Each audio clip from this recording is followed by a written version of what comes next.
সরকারি চাকরিতে কোটা সংস্কারের দাবিতে আন্দোলনকারী সাধারণ শিক্ষার্থীদের উপর হামলা এবং হত্যাকাণ্ডের প্রতিবাদে গায়েবানা জানাজা ও কফিন মিছিলের হামলার ঘটনা ঘটেছে। এতে সাংবাদিক সহ সাধারণ শিক্ষার্থীদের অনেকে আহত হয়েছেন।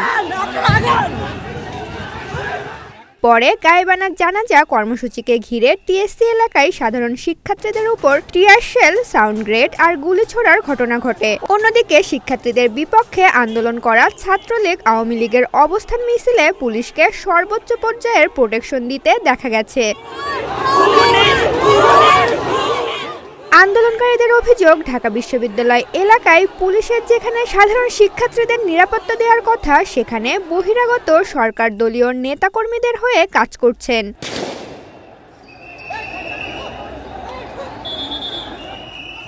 সরজমিনে দেখা গেছে রাজধানীর শাহবাগ, বাটা সিগন্যাল সহ বিভিন্ন এলাকায় লাঠি, স্ট্যাম্প, রড, বাঁশ সহ বিভিন্ন দেশীয় অস্ত্রসহ আওয়ামী লীগ ও ছাত্রলীগের নেতাকর্মীরা অবস্থান করলেও তাদের চতুর্দিকে পুলিশ, বিজেপি, আনসার সহ বিভিন্ন আইন শৃঙ্খলা বাহিনী দিয়ে নিরাপত্তা দেওয়া হচ্ছে। এমনকি টিএসসি এলাকা থেকে সাংবাদিক ছাড়া আর কাউকেই শাহবাগ এলাকার দিকে আসতে দিচ্ছে না পুলিশ। এসব এলাকায় পুলিশ চুপচাপ থাকলেও ভিসি চত্বর সহ টিএসসি এলাকায় সাধারণ শিক্ষার্থীদের দাঁড়াতে দেয়নি পুলিশ।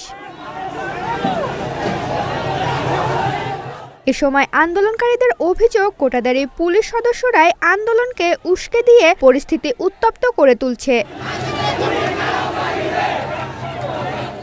ঋতুপর্ণা চাকি, ঢাকা পোস্ট।